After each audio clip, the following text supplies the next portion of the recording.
Gospodine Šibl, čestitamo na sjajnoj izložbi. Donijeli ste ovom izložbom proljeće u Zagreb. Hvala što tako mislite. Baš mi je drago, ove slike su malo drugačije zbog toga što su boje, imam razvikane boje, inače sam nekad imao malo onako sivkaste i tamne zamišljene slike, a sad ove su vedre i vesele. Ali ne bih htio da se sad to ispadne banalno, da su vedre i vesele, nego su nekako životne, kako je proljeće doba plodnosti i rituala. Množi se, tako su malo i moje slike u tom smislu. To je neki novi pomak u mom radu. Oni koji već duže vremena prate slikarstvo Duška Šibla primjećuju na njegovim slikama i u crtežima jednu lijepu postojanu evoluciju i zapravo male decentne mijene i u koloritu i u samom tretmanu ljudskog tijela i u nekim malim stilskim pomacima koje sugeriraju da Duško Šibl, iako i naravno njegovo slikarstvo vrlo stilski prepoznatljivo, radi na nekim malim unutrašnjim pomacima.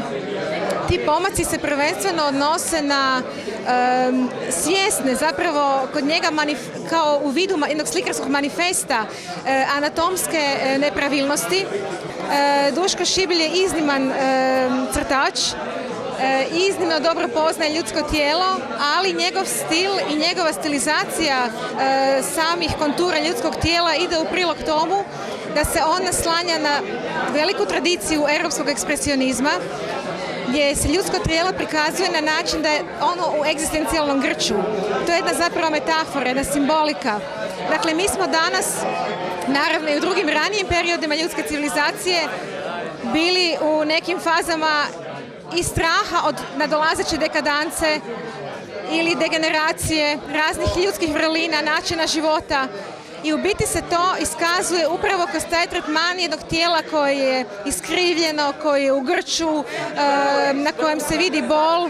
U biti i sam slikar kaže da njegova tijela pokazuju nemogućnost voljenja, nemogućnost zapravo ostvarivanja sebe na jednoj dubljoj emotivnoj pa i erotskoj razini.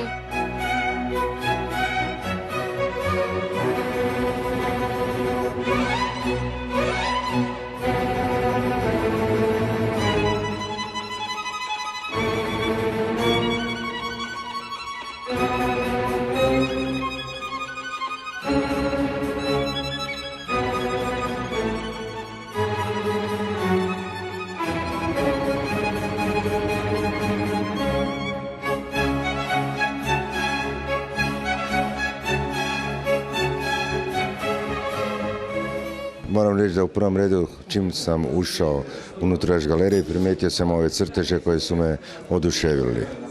I to je onaj glavni dojam koji ću odnijeti sa ove izložbe. Drugo, pratim dugi niz godina gospodina Šibla, znamo se još iz mladosti i uvijek me iznenađuje sa nečim novim. Duško je, koliko vidim, vjeran svom izričaju, ti ljubavnici, ta gola tijela, ti aktovi, ali to je sve ima neku umjetničku vrijednost, to nije ništa vulgarno, niti nešto što bi čovjeka odbilo, dapače. Mislim da na neki način zapravo odražava sve nas.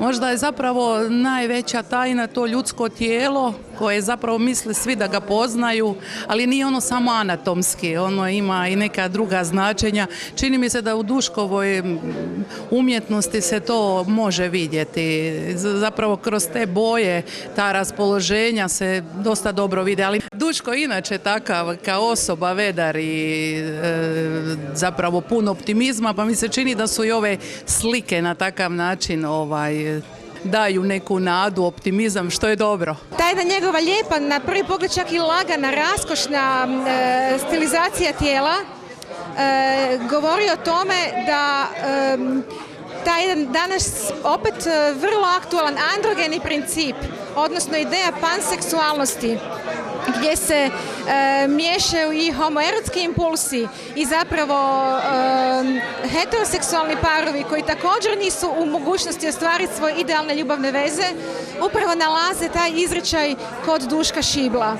Međutim, u ovom sad ciklusu nema te težine, nema mraka, on se više ne bavi faustovskim temama, ne bavi se tom dihotomijom anđelskog i đavoljeg u ljudskoj prirodi, već pokušava u današnje vrijeme koje je vrlo opterećeno i na društveno, političkoj i zapravo geopolitičkoj sceni sa raznim problemima koji svi živimo svakodnevno, Duško pokušava izaći iz toga, maknuti se od tog jednog kanona tame, dekadencije, težine, mraka i ide u ideju plodnosti, primavere, buđenja života, radosti, novih ljubavi.